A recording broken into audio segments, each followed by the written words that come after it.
삶에는 아무도 나타나지 않을 때보다 귀인과 방해꾼이 동시에 나타나는 경우가 많습니다. 그래서 사람을 알아보는 안목이 중요합니다.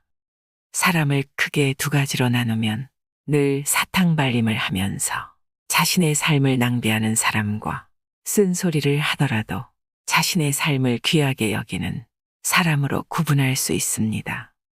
안목은 배움과 경험을 통한 지식으로 상황을 파악하는 판단력에 따라 다르게 나타나게 됩니다. 안목이 있는 사람은 신뢰할 만한 조언이나 자료를 통해 자신의 결정을 굳히지만 안목이 없는 사람은 고집스러운 미련함과 팔랑거리는 귀를 통해 쉽게 흔들립니다. 그렇게 자신의 오랜 노력을 물거품으로 만들기 일쑤입니다. 두 사람의 차이는 자신을 선택이나 결정에 주인공으로 삼느냐 아니면 내가 아닌 사람에게 그 권한을 주었느냐에 따라 다릅니다. 증명되지 않은 다른 사람의 말에 반응하는 정도를 보면 그 사람의 안목이 어떤지 확인할 수 있지요. 그런데 여기서 반응하는 정도라는 건 어떤 것을 말하는 걸까요? 눈은 마음의 창이라는 말이 있습니다. 눈을 보면 그 사람 마음이 드러난다는 의미이죠. 보통의 사람들은 무언가를 숨기는 것이 있을 때 눈빛이 흔들리거나 시선을 피하는 행동을 하게 됩니다. 눈동자가 왼쪽을 향할 때는 과거를 회상하는 것이고 오른쪽을 향할 때는 미래를 상상하는 중이라는 이론도 있는데요. 행동으로 보이는 비언어적 의사소통은 눈을 통해 하는 경우가 많습니다. 연구에 따르면 사람들은 본인의 의사를 표현할 때 말보다는 비언어적인 방법에 훨씬 더 많이 의존한다고 합니다.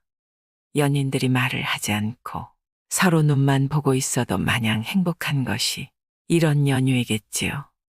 오늘은 맹자의 지혜를 통해 인생을 어떻게 살아가야 하는지 깨우침을 얻도록 하겠습니다. 상대의 거짓을 꿰뚫어 보는 법. 사람을 관찰하는 방법 가운데 눈동자를 살펴보는 것만큼 좋은 것은 없다. 눈동자는 그 사람이 지닌 악한 마음을 가리지 못한다. 마음이 바르면 눈동자가 맑고 마음이 바르지 못하면 눈동자가 흐리다. 그 사람이 하는 말을 듣고 그 눈동자를 관찰하면 사람이 어떻게 자기 마음을 숨기겠는가. 현재의 고난을 이겨내는 법. 장차 어떤 사람에게 큰일을 맡기려고 할 때는 반드시 그 사람의 생활을 공공하게 하여 하는 일마다 뜻대로 되지 않게 한다. 그러한 이유는 마음의 참을성을 담금질하여 능히 감당할 수 있도록 하고 하는 일을 이룰 수 있도록 하기 위함이니라. 스스로 크게 될 사람인지 알고 싶다면 내가 얼마나 많은 시련과 고통의 시간을 보내었는지 돌아보라. 건강을 잃어서 육체의 힘듦을 겪어본 적이 있는가? 아니면 딸린 식구들의 굶주림에 눈물을 흘려보았는가?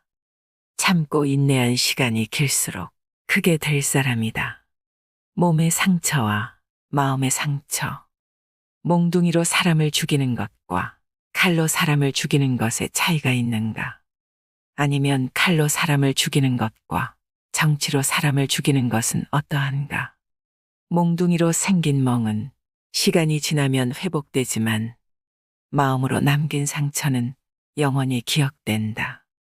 어질지 못한 행동으로 성공을 거둔 자는 그 행동 때문에 망하게 되며 자신도 똑같이 소외당하게 될 것이다. 자신에게서 시작된 모든 일은 결국 자신에게로 돌아온다. 당장 시도해보라. 길은 가까이 있다. 그러나 사람들은 헛되이 먼 곳을 찾고 있다. 일단 해보면 쉬운 것이다. 시작도 하지 않고 미리 어렵게만 생각하고 있기 때문에 할 수 있는 일들을 놓쳐버리는 것이다. 지금 내가 당장 할 수 있는 일부터 시작하라. 그러면 그 일이 너의 재능을 알려줄 것이다. 아무리 우물을 파도 물이 솟아나는 깊이까지 파지 않으면 그것은 우물을 버리는 것과 같은 것이다. 일을 해내려면 끝까지 해야 하는 것이다. 그렇지 않으면 아무리 고생을 해도 무의미한 것으로 되고 만다. 군자가 사람을 교육하는 5가지 방법.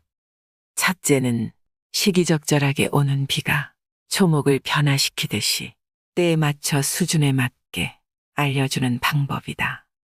둘째는 덕을 쌓고 이룰 수 있는 환경을 만들어주는 방법이다. 셋째는 타고난 재능을 발휘하게 하여 잠재되어 있는 자질을 꺼내는 방법이다. 넷째는 제자의 질문에 답하는 것이다. 다섯째는 간접적으로 가르침을 주어 스스로 생각하고 깨닫게 하는 방법이다. 재난과 역경에 대하여 하늘에서 비롯된 재난은 피하는 것이 좋고 자신에게서 비롯된 고난과 역경은 피하지 말고 자신이 직접 해결해야 한다. 경계하고 경계하라. 너에게서 나간 것은 너에게로 돌아온다. 큰 뜻을 이루려는 사람은 자존심이 상하는 치욕스러운 상황에 처했을 때 꾹꾹 참을 줄 알아야 한다. 그러면 자신이 원하는 큰 뜻을 이룰 수 있을 것이다.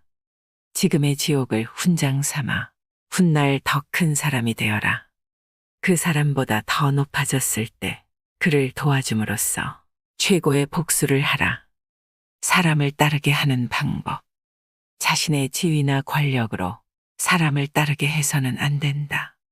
사람을 따르게 하는 가장 좋은 방법은 스스로가 솔선수범하는 모습을 보여주는 것이다.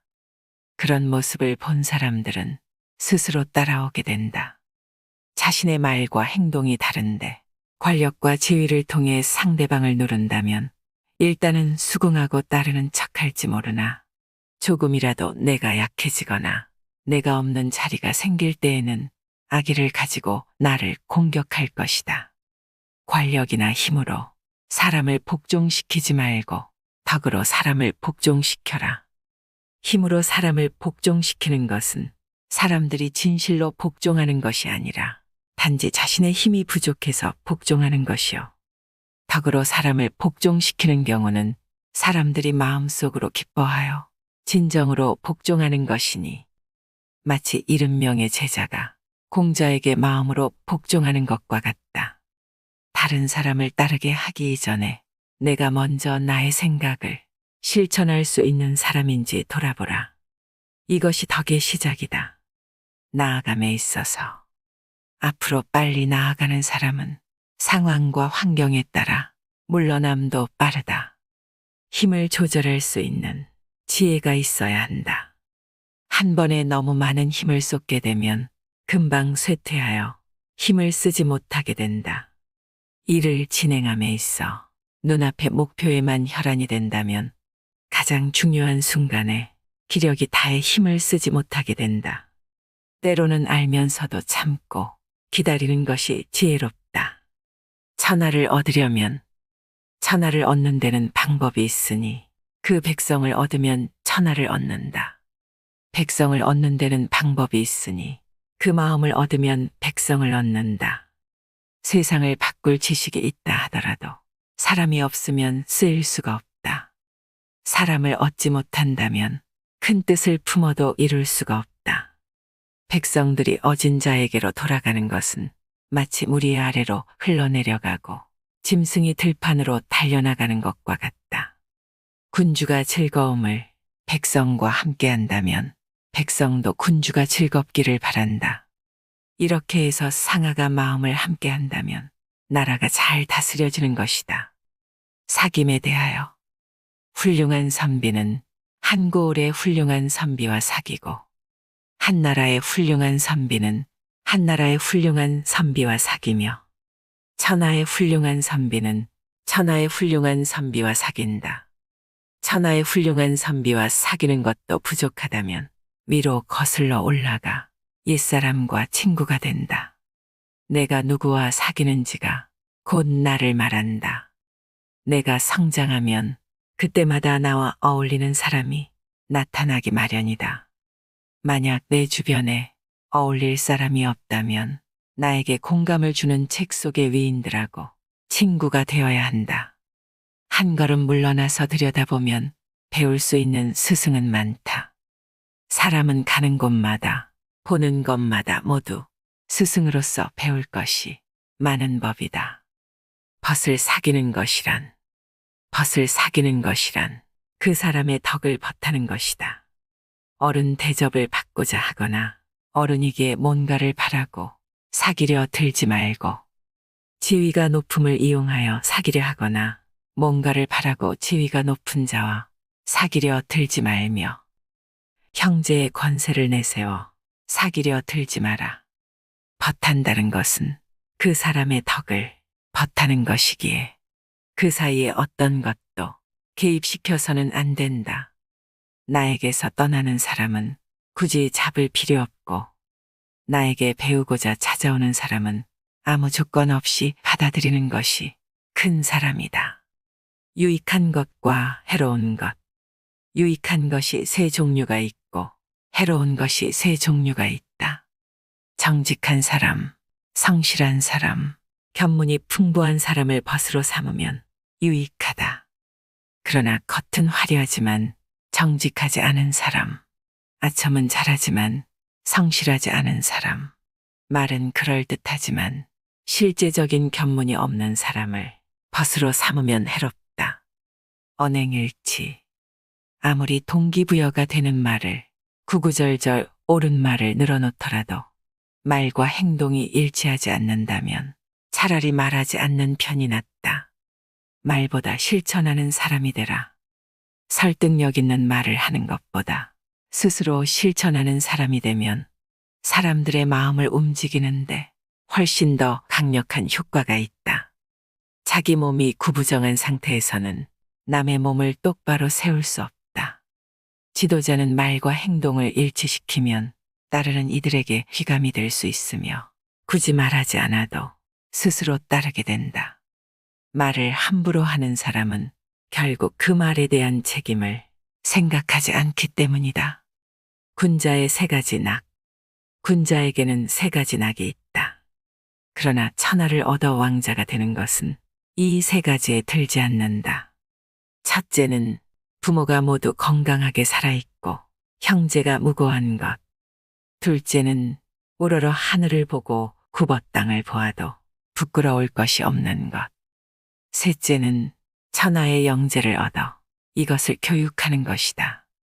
인생이란 별것도 아닌데도 뜻하지 않은 영예를 얻을 수도 있고, 만전을 피했는데도 뜻하지 않은 비방을 듣는 수도 있다. 영리와 비방은 반드시 그 실체와는 일치하지 않을 수도 있다. 이것에 너무 마음을 쓰는 것은 어리석은 일이다. 물이 지나치게 맑으면 고기가 없고, 사람이 지나치게 비판적이면 사귀는 벗이 없다. 힘을 조절할 수 있는 지혜가 있어야 한다. 한 번에 너무 많은 힘을 쏟게 되면 금방 쇠퇴하여 힘을 쓰지 못하게 된다. 일이 잘 안 풀려 궁색할 때는 자기 몸을 닦는데 힘쓰고, 일이 잘 풀릴 때는 세상에 나가 좋은 일을 하라. 시기와 질투는 항상 타인을 쏘려다가 자신을 쏜다. 가천은 마음을 변화시키고 수양은 몸을 변화시킨다. 모든 일을 진지하게 생각하고 고민하면 근심 없이 편안하게 살 수 있지만, 쉽게 자만하고 방심하게 되면 반드시 큰 위기를 겪게 된다. 믿는 것은 오직 눈이지만 눈도 믿을 만한 것이 못 되고, 의지할 것은 마음이지만 마음도 믿기에 부족하다. 부디 명심할진대 사람을 안다는 것은 정말 쉽지 않다는 공자의 말이 있습니다. 분명히 내 눈으로 똑똑히 보고 내 귀로 들은 사실도 진실이 아닐 수 있기 때문입니다. 지혜 중에 최고의 지혜는 사람을 보는 안목이라고 합니다. 보통 눈썰미가 있다는 사람들은 남에 대하여 대략적인 감을 가지고 있습니다. 그러나 정작 중요한 것은 남을 파악하는 게 아니고 자기 자신을 보는 안목이겠지요. 자신의 몸을 살피고 마음을 살피고 그렇게 살피고 살피다 보면 고요한 내면과 마주할 수 있습니다. 그곳에서는 나도 잘 보이고 남도 잘 보이게 되죠. 속이려 하지 않기에 속지 않고 칭찬할 수 있으나 들뜨지 않게 하고 조언할 수 있으나 귀먹지 않게 하는 고요한 가운데서 분명하게 보이는 내 마음의 중심을 찾는 것입니다. 남에게 속지 않는 까닭은 자신의 생각에 속지 않기 때문입니다.